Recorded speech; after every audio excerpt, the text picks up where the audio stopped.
Hello friends, welcome to Creative Medicine. In this lecture, we will learn about. Hello friends, let us now learn about the genu varum. Okay, where do you see this genu varum? Causes of genu varum or bow legs are common.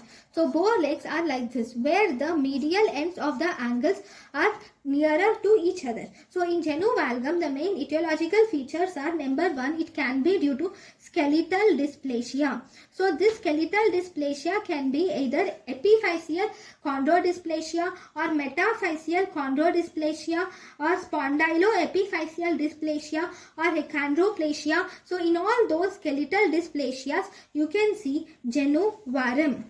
Number two, it can occur in metabolic bone diseases like vitamin D resistant rickets or renal osteodystrophy. Vitamin D resistant rickets and renal osteodystrophy, you can see genu varum. Then it can also occur after trauma, that is post-traumatic, or it can occur after infection, that is post-infectious causes are also important.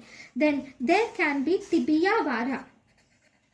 What is tibia vara? Tibia vara is medial aspect of proximal tibial epiphysis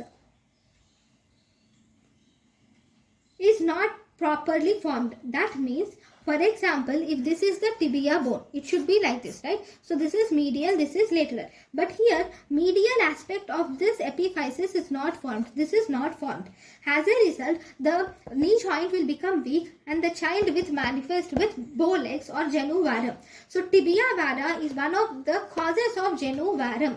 Okay, so if you see this tibia vara, it can be divided into two types. One, we have infantile tibia vara. Second, we have late onset tibia vara.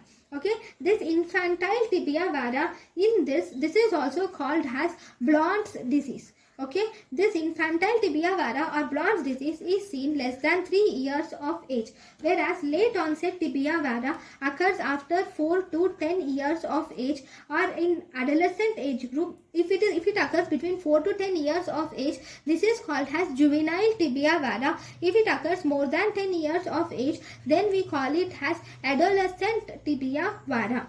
Okay, so tibia vara, here there is defective growth or growth retardation of the medial aspect of epiphysis of tibia. As a result, the child will present with genu varum. This is tibia vara. Thank you. Thank you and thank you for watching.